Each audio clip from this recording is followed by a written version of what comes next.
Lastnik portoroškega hotela Palaz, družba MK Group, je po našem sinočnjem poročanju danes tudi uradno potrdil prekinitev pogodbe z verigo Kempinski. Gre za sporazumno ločitev, upravljanje hotela pa naj bi v kratkem prevzela druga veriga, pravijo v družbi.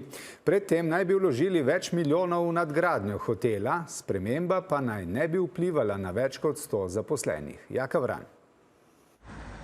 Dan po našem razkritju, da se v hotelu Kempinski Palaz Portorož, enem najbolj prestižnih v Sloveniji, obeta menjava upravitelja, so to potrdile tudi vpletene strani. Tudi danes nihče od predstavnikov hotela ni želel pred našo kamero, so nam pa pisno sporočili, da informacije o razhodu s Kempinskim držijo, šlo naj bi za soglasno odločitev lastnikov hotela in hotelske verige. Ne le Portoroški Palaz, tudi hotel Adriaticus Savudriji, ki je prav tako v lasti MK Group, čakajo podobne spremembe.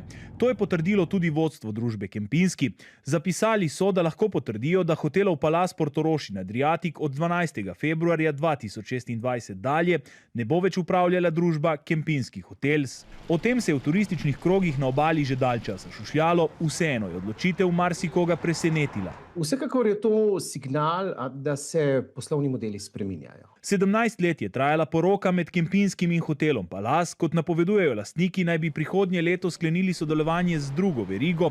Po naših informacijah bo ta iz skupine Minor Hotels. Treba počakati in videti, katera veriga bo, kaj bo ta veriga naredila s hotelom, kakšen imajo odnos z lastnikom. Tako da to ni nujno ne dobro, ne slabo. S prihodom nove verige lastniki napovedujejo precejšnja vlaganja, skupno 20 milijonov evrov za posodobitev obeh hotelov.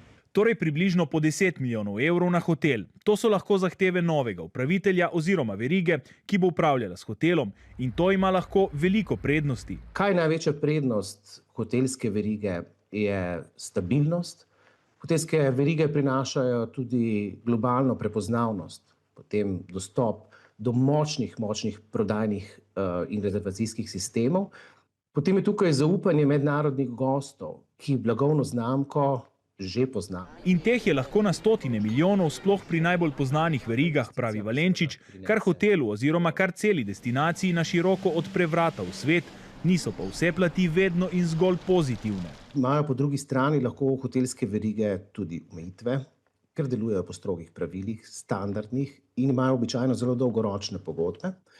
In kar lahko posledično pomeni nekaj manj fleksibilnosti in manj prostora za lokalno avtentično zgodbo. Kakšne spremembe bo v Portorož prinesla nova hotelska veriga, trenutno nihče ne želi ugibati. So pa lastniki sporočili, da sprememb, vsaj za zaposlene, teh je več kot 100, ne bo.